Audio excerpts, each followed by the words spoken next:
Colts. Let's do the Colts. So it turns out you're right. That is not the correct term for a long-distance runner. Sorry I called you a racist. Hello, everybody, and welcome. I'm Jeff Stoltzfus. That's Kevin, and this is Fantasy Foosball. Today, we're taking a look at the Indianapolis Colts. Things have been on the up during the Frank Reich, but they still have yet to solve the quarterback position since Andrew Luck selfishly chose his own health and happiness. Will Carson Wentz and Frank Reich make for a happy marriage for the Colts? Or will it be a sexless, loveless sham from hell? Let's get it!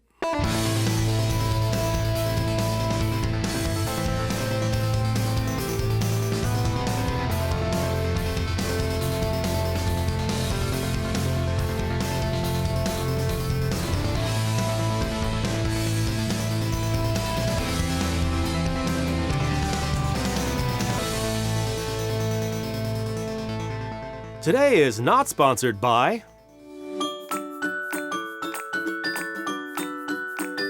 Is something ain't right with you? You need some kind of medicine. Do you get sleepy sometimes, but then other times not? You're dying. Pills. Have you or someone you loved been somewhere? More pills. Research has shown that as the body ages, it hates us. Some kind of medicine might be right for you. Don't take some kind of medicine if you're allergic to some kind of medicine. Idiot. Are there side effects? So many. Check with your doctor to see if some kind of medicine is right for you. I bet it is. We're banking on it. So the Colts finished 11-5 last year and made the playoffs as a wild card, but they haven't won a game since. This offseason, Phillip Rivers finally retired, presumably to ice his balls and rule over the child nation he sired. They traded the Eagles for disenfranchised quarterback and fragile corncob Carson Wentz. Can Wentz pick up where Rivers left off and take the Colts back to the playoffs? Can he? Can he? And now it's time for a breakdown. Pennsylvania was home to an historic collapse in 2020. Carson Wentz went from top shelf to upper decker right before our eyes. Yeah, I'm proud of that one. Here are the headlines. Second worst completion percentage. Most interceptions. Third lowest yards per attempt. Third lowest QB rating. Most turnover-worthy plays in the NFL. Meanwhile, the Eagles' offense as a whole smelt what they dealt. Most sacks allowed. Third highest pass percentage, as the offensive line starters were ravaged by injury and yielded time to befuddled backups. So was it the front line's fault or Wentz's? Here's one final stat. Lowest percentage of accurate passes thrown from a clean pocket. Carson Wentz. You son of a... The boy wasn't right in the head. Whether it was the drafting of Jalen Hurts in the second round, a battered and porous front line, the Nick Foles statue, or the stress of the pandemic itself, something got in the man's ginger noggin. He made mental mistakes. His mechanics broke down, and it led to inaccurate throws. He held the ball too long and constantly looked for the big throw. Wentz's mistakes were his own. But that's not why he's not an Eagle anymore. The Eagles lacked a staff with the ability to help him, and for that, they were liquidated. I've never disliked Coach Doug Peterson, but I've often wondered if the real reason behind Wentz's almost MVP year was due to another coach on the staff, one that left for the Indianapolis Colts. Some quarterbacks have proven that despite whoever their head coach is, they can thrive. Carson Wentz is not one of those guys. He needs coaches who push him and hold him accountable, not a buddy. Wentz is broken, but not irreparable, and I believe it goes beyond football. Philly is a tough town to play for. Wentz is a North Dakota guy. He wears camo, shoots ducks, and hangs out in barley fields praying with his dogs. I think he's going to feel rejuvenated in Indiana. Wentz is in the exact place he needs to thrive again. The Colts are a rehab facility for him. The coaches, front line, run game, and receivers are all an upgrade over what he's been working with. The only thing missing is a top talent at tight end. Still on the right side of 30, Wentz could give the Colts years at the position. This is Jacob Eason's second year in the league. He's the clear backup, as the only other QB on the roster is 6th rounder Sam Ehlinger. As Eason tumbled down the draft last year, the broadcast kept cutting to him looking like, "When, Lord? When is my time?" Rightfully so, analysts projected he'd go anywhere from the 1st to the 3rd. Instead, he went in the 4th. He's a tall drink of water with a cannon arm. He looks the part. The new offensive coordinator said some positive things about him this offseason, and it seems letting Jacoby Brissett walk is an endorsement of his development. However, he dropped down the draft for a reason. Some questioned his work ethic and accountability. Others, his limited athleticism in today's NFL. I saw a lot of hype before last year's draft on Eason. And even a lot after. You gotta stash this guy. There was a time people were excited about Brock Osweiler and Paxton Lynch too. If someone led you to believe that Jacob Eason would be a successor to Phillip Rivers, I'm sorry. That was clickbait. Jacob Eason is a fine backup. He will remain a fine backup until they need a new quarterback, and then they will draft their next starter. So I'm in on Carson Wentz. I see a bounce back year coming for him. However, I'd be more excited if I was a Colts fan than as a fantasy football owner. Currently, Wentz is listed as the 23rd QB on the board, between Derek Carr and rookie Zach Wilson. In redraft leagues, I'm targeting somebody with less injury risk and more rushing upside. He's going to be a good streaming option this year, and if you have the bench space, take him as a late round backup. He could be a pivot for an injury or vets with issues like Aaron Rodgers, Deshaun Watson, or Ben Roethlisberger. In Dynasty, he's a hold. Nobody's going to pay for him. If your league is deep and you're dire at the position, you might be able to buy low on him. Sometimes Mr. Glass gets restless leg syndrome and goes all Cam Newton. But he has a tendency to dive instead of slide. So if your team has deep pockets, Jacob Eason could be a good stash for janitorial duty.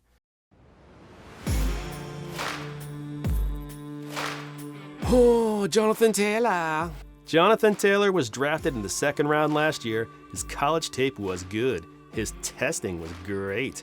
His rookie year was a little uneven, but he finished inside the top 10 at the position. Ultimately, he was what everyone thought he would be. He's already being drafted top 10 this year. There's no story here. You have him, or you want him. Nyheim Hines is the likeliest back on the team to take touches from Taylor, or rather, catches. Hines is smaller and all speed. He's probably my favorite of the so-called scat backs in the NFL. And while it might see spikes and valleys, Hines has good independent value. He's legit good, and they want to keep him involved. He had 63 receptions and 4 touchdowns last year. The concern is that all that pass work came from Phillip Rivers, who has a tendency to check down to his backs. Hines had 20 more receptions last year with Rivers than 2019. But going back to 2018, Hines had nearly the same number of receptions and passing touchdowns. So predicting less pass work with Carson Wentz is a big-ass assumption. After 2 years as the lead back for the Colts, it was a clear sign Marlon Mack was being replaced when they drafted Jonathan Taylor. The Colts said they viewed them as co-starters, and instead of a 1-2 punch, they were a 1-1 punch. Cut the crap, Nick! You ain't gotta lie. It was likely to be a timeshare to start the year, with Taylor dominating by the end. However, we never saw it, as Mack tore his Achilles and was lost for the season. Mack's good, but he's not great. The Colts drafted Taylor to get more at the position, and I just thought that Mack would see out his contract and then move on. But that didn't happen. The Colts re-signed Mack this year, which begs the question, A no-brainer by the Colts. Like I said, Mack is good, but why did Mack re-sign with the team? Coming off an injury, he wasn't going to score any big money or be the top dog on any roster.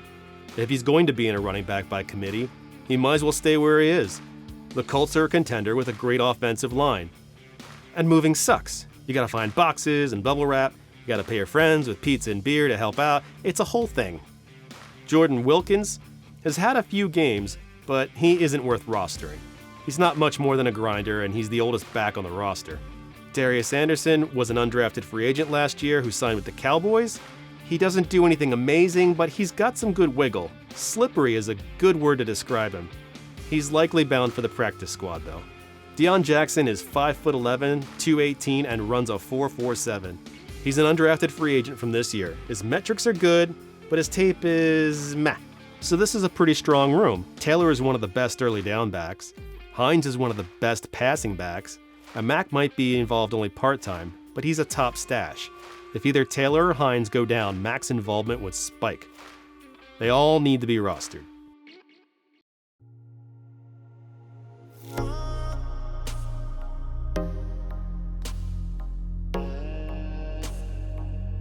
Hey girl, you must be incontinent, because your booty been running through my mind all day. Do me a favor and hit that thumbs up button below. It helps people find the show. And that subscribe button, oh yeah girl, I'd hit that. That button helps this channel grow. I think I can feel it growing now. Thanks for your support.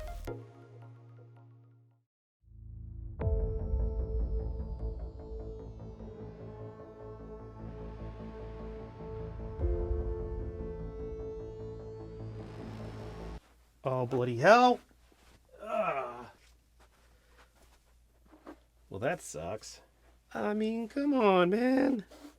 You gotta be freaking kidding me. You gotta be kidding me.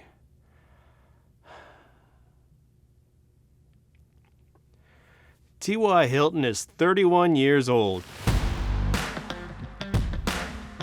and is coming off back-to-back down years. Then again, he's had shaky quarterback play since Luck retired. Is Hilton washed?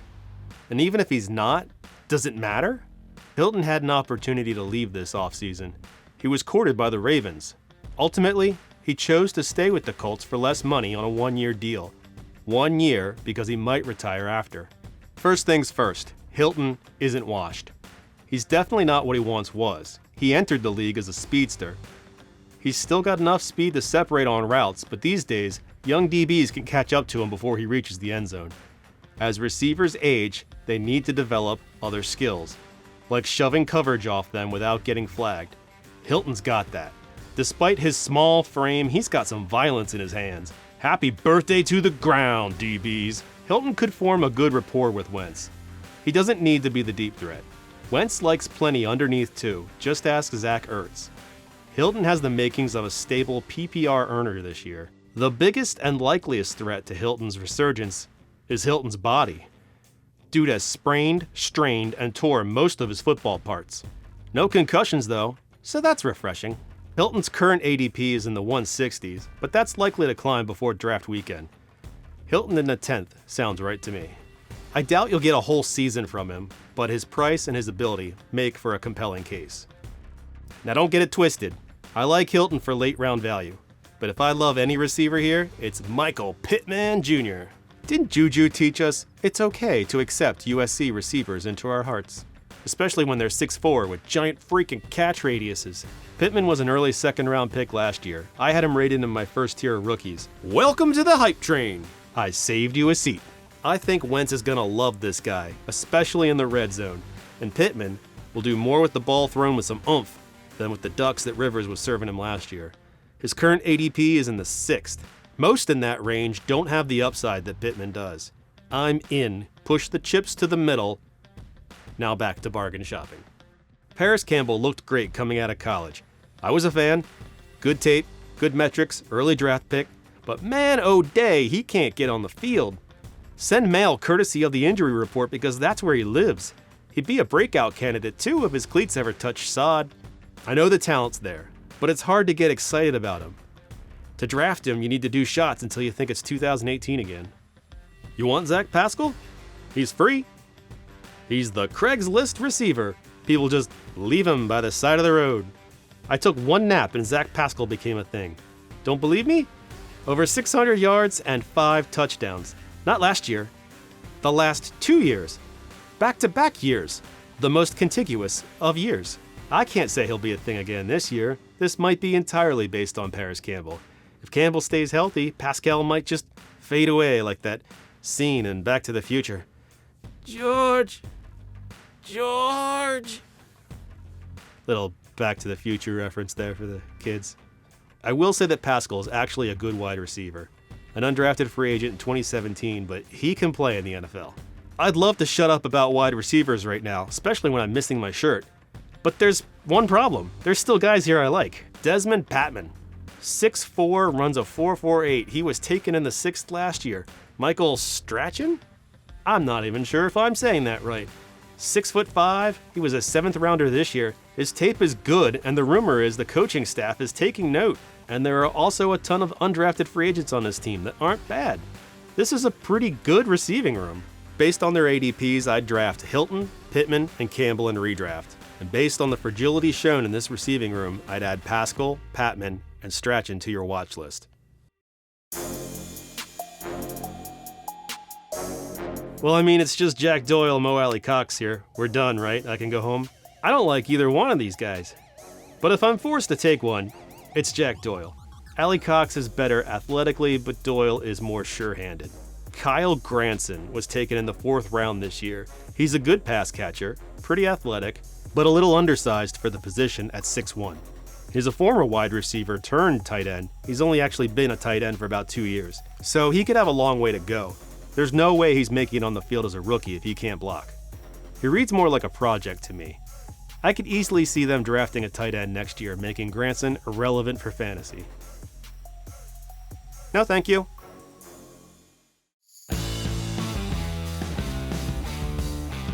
I'm not a fan of defensive tackle for IDP, but Deforest Buckner has shown he's special. I also don't like investing in rookie linemen, even one with as much hype as first-rounder Kwity Paye. But he does deserve to be on your watch list. It remains to be seen if points follow, but the talent is there. Darius Leonard is obvious, enough said. And call me crazy, but I think it's time for the rise of Bobby Okereke. This offseason, the Colts let linebacker Anthony Walker, walk. This means the 24-year-old third-round selection will be taking over at middle linebacker. Opportunity doesn't always lead to points, but if you're looking for a linebacker that could make the jump this year, look at Okereke. Look at him. And finally, cornerback Kenny Moore seems a bit disrespected. He finished top 10 at the position. Is he on anyone's team? Okay, he's not on mine either. Fair point. So that's the Colts. I got the blood out of my shirt, and it's mostly dry. My chair is not. Thanks for watching Fantasy Foosball. I'll see you next time. Peace! Check the mic and make sure it sound right, boys.